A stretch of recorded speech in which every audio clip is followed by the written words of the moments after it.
पांढरा शर्ट घातलेले दोन दाढीवाले कार्यकर्ते नितीन देशमुखला मारहाण करताना या दृश्यांमध्ये पाहायला मिळतात।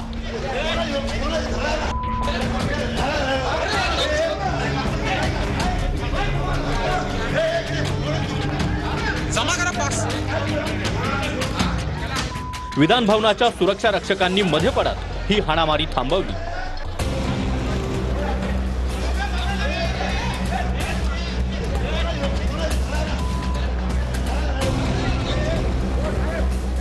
या घटनेनंतर जयंत पाटील जेव्हा नितीन देशमुखला भेटले त्यावेळी पडळकरांना मारण्याची भाषा त्याने केली। हो साहेब, त्या पडळकरला मारणार आम्ही आज, त्याला दाखवतो मस्ती किती। आतमध्ये दादागिरी करतोय, आतमध्ये दादागिरी करतोय, त्याला पण मारला। गेले एकदा गुंड घेऊन आला होता, त्याची मस्ती आहे। या घटनेनंतर माध्यमांसमोर येऊन आव्हाडांनी संताप व्यक्त केलाय।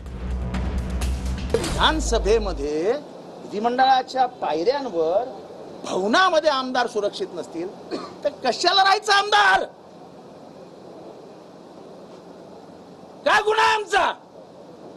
कोणीतरी मवाल्यासारखा येतो, आमच्या आई बहिणीवर शिव्या देतो, त्याला ऑफिशियल लँग्वेज म्हणून डिक्लेअर करा ना।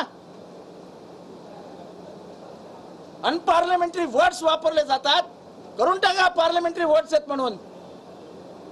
सत्तेचा एवढा मुजोरपणा, सत्तेचा एवढा माज। हे सगळे खुनातले, दरोडेतले मकोकाचे आरोपी आहेत। मकोकाचे आरोपी विधिमंडळात येतात, हल्ले करतात। दुर्दैवी घटना आहे, याचं अतीव दुःख विधानसभेचा सदस्य म्हणून मला आहे।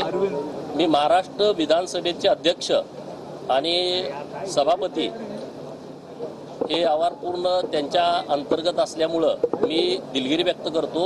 आणि तो सामाजिक कार्यकर्ता आहे, तो काम करणार आहे। चला।